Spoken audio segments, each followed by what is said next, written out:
guys? Welcome back to IronSquid. Marine King is in dire straits. He's in trouble. You can see him behind us. That is what he looks like right now, and I got to say, he's been looking like that for the whole 5-minute break we just had there. He's looking a little bit desperate at this point. I actually love how, you know, with the nickname you can make so many jokes and toy around, and every single time production gives it back at us, like giving us the counter and then you're live, and I'm like, no, I'm not, but I wish I would be. And this kid is so young, and he's already rich as hell. He really is, man. Look, he looks a little bit sleepy. He's like, this game's exhausted me. I don't really think they did, but this guy is a killer. And Marine King, he in red. I love those booths, by the way. Red and blue, it's perfect. It certainly is, man. It's Terran versus Zerg here. The only Terran in the tournament. It's Marine King. He's the Terran Hope. And, well, the Terran Hope is down 2 games, and he really needs to win. The next game is going to be Daybreak. This is one of the maps that Life was able to win when they faced each other in the last best-of-5 in the quarterfinal of the GSL Season 4 in Codes. This time, Marine King wants to change things, but it's a very, very difficult map. What kind of tech choice is the Zerg player going for? Will we see Ultralisks? Will we see Broodlords? We're going to find out right now. It's probably going to be a bit of a longer game. Zerg versus Terran, Game 3, Life versus Marine King. Yep. We are live in the game to the top right from the team Startail. He's sticking with his team, not leaving. He is Startail Life. And his opponent down 2 games already at the bottom left of the map in blue. It's the Terran player for the Prime team, Marine King Prime. Marine King really in trouble here in this best-of-5. He wants to go to the finals. And, you know, there's a ton of Marine King fans out there hoping he's going to have his big tournament win again. You know, he's gotten a lot of second places. He has won, actually, a lot of tournaments out there. And Life is going to hit him, in fact, with another 10 pool. This is a great choice. I really like this choice again. Marine King has shown so many times to go for that blind CC first on this map. You know, I figured it all out, Wolf. Marine King was going into this tournament and he knew he had to face 2 Zerg players no matter what happened. 3 Zergs, 1 Terran. So he's like, well, I have my special builds and they are... You can't defeat me when I use them. But at first, I will try to just make it a little bit more exciting. Try to defeat Live without showing my build so that my opponent in the final doesn't know what's going on. But now, he's going to show us what he's made. Yeah, man. At least I hope so. We'll see. If he really goes for this 14cc again, and Live with the 10 pool is able to force the cancel here, and I'm actually afraid that this is what we might see This here. is all going to depend on whether Marine King makes it on the high ground or low ground. And he chooses low ground. No! Oh, he has a moment of hesitation. Thank God. He makes it on the high ground. Marine King, there is hope. And the crowd is going wild. You could really see he was hesitating for a second. He was walking down the ramp and he's like, wait a second, who am I facing again? Oh, wow, it's actually Live. I better place it on the high ground. Yeah.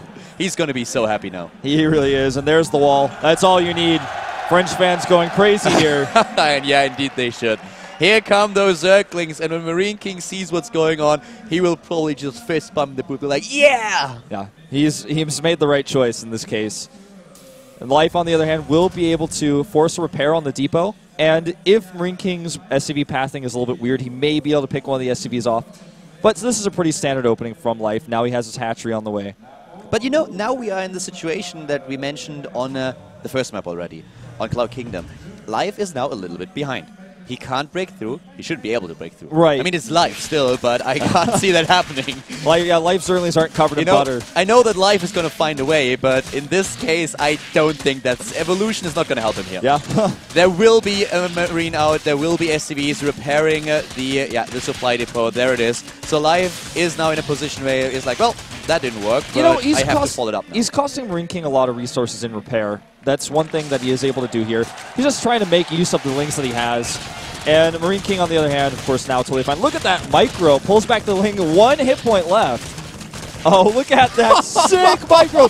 This is what you call getting a return on investment. I mean, he is getting every little hit point out of those lings possible to get those. Oh, my God. I have never seen this before. Oh. There better be a highlight video of this after this tournament, man. I don't care who wins this tournament. This is pretty sick. Well, a maximum amount of damage done. Forces a little bit of mining time being lost by Marine King because of the SCVs, but this was like, wow. Getting the last drop. That was incredible. Insane. That was really well done. Never seen that before. But going into this now, we have 20 drones for Life. His lava economics didn't kick in just yet. We have it with 22 SCVs for Marine King, and the double mule will be ready in a few seconds as a third base is now being built, because Marine King with this, of course, knows exactly what's going on. He's like, okay, you started with a 10 pool, and you followed it up in your first game with an expansion. So you're most likely going to do exactly the same thing. And therefore he knows what's happening here, and he can play it so safe now. He is in a great position. The opening, definitely in favor of Marine King this time. Marine King making the right choice with the wall. Now, Life continues to use his Lings to pressure. He's going to go and see if he can deny some mining, maybe force a lift. The bunker's not ready. He's going to force Marine King to go down the ramp with those Marines. He's not going to be able to do too much damage here, but he's making use of these Lings that he's made because he uses Larva. Got to do something with it. Great micro, doesn't lose a single Ling, forces the SCVs off, in fact, for just a second. And the bunker now is ready. Marine King starting with his wall here. I really hope that we will see Marine King with a scan later on, that he's trying to get those scouting information. This was one of his biggest problems in the earlier games. And I can understand him here. You always want to have those extra mules out. You want to have the extra economy, but still, it's just price. Those guys are excited. They are, man. They saw those gases in the third base, and they said, this is StarCraft 2. That's what I like to see. Yeah. French fans love extractors, man. Yeah, French guys love extractors. They're into it. And yeah, finishing my thought here. It's really important for Marine King to well, it's important for Marine King to know what tech Life is going for. Exactly. The scouting information. Thank you very much for pushing me back on track.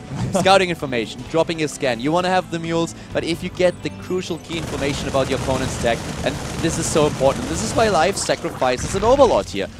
He's a bit unlucky with the positioning. Marine King knows what's coming. He knows where the Overlord will be. He intercepts it. No scouting information for Life at this point. But this is exactly what you need to do. You need to sacrifice a few resources, being it a mule or an Overlord, to have an idea what's going on.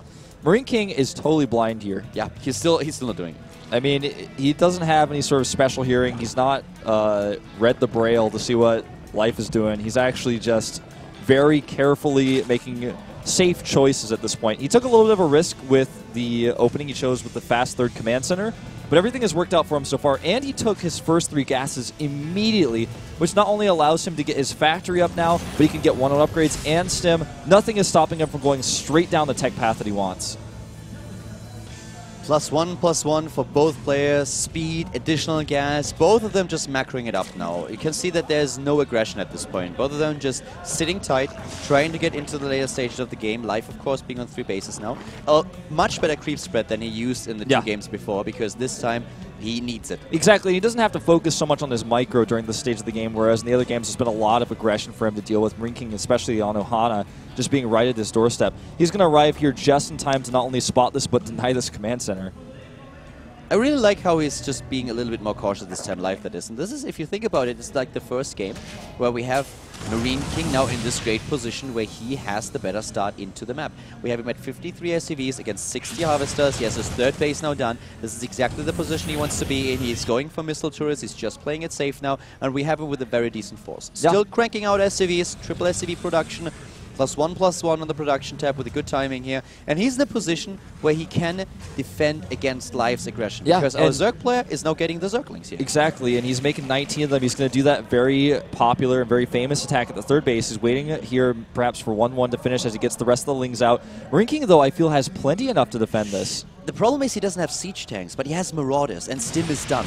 So he sees now this force, and ooh, Life actually engaging with this. Here come the Banelings! Oh, he could get a sick connect, but Marine King pulls away at the last second, and this is the Marine King splitting that we all know and love. Look at that split! Oh my god! Bye-bye 20 Banelings!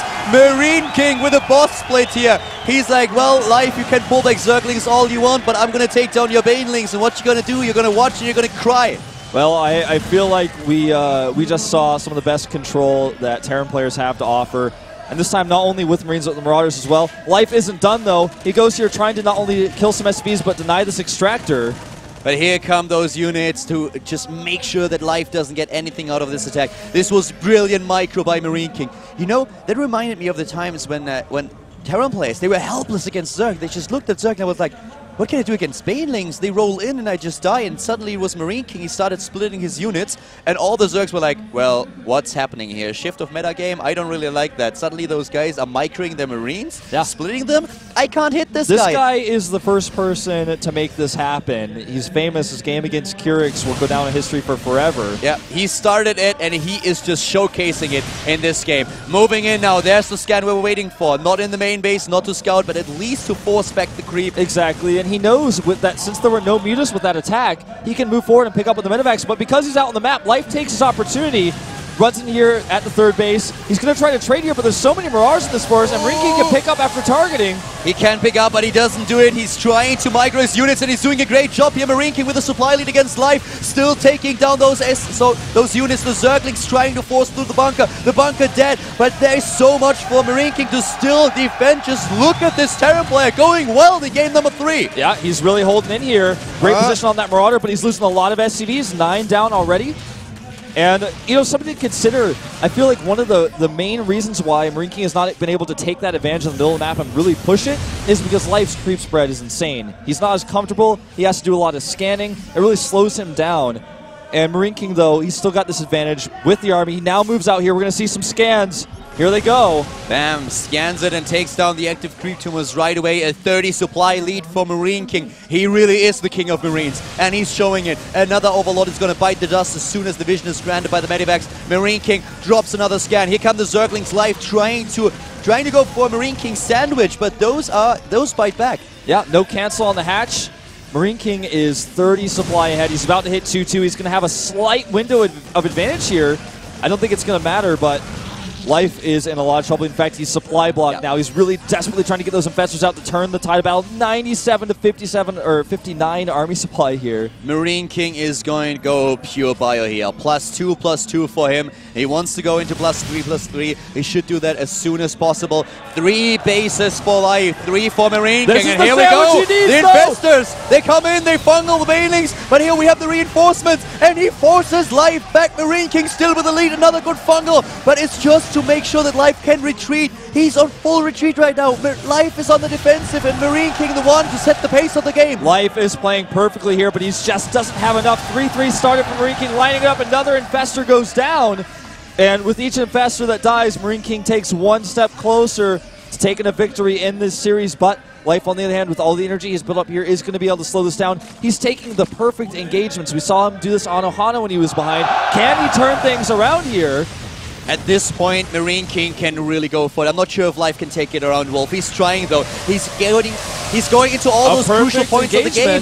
He's trying to trade as cost efficient as possible, and he's doing a good job here. The thing is that Marinking is now on his way to get +3/+3, as you pointed out before. And if he has those upgrades, the Marines and Marauders are going to be so powerful, especially with all those, Medivacs just banking them up. There are 12 of them. He has 12 Medivacs.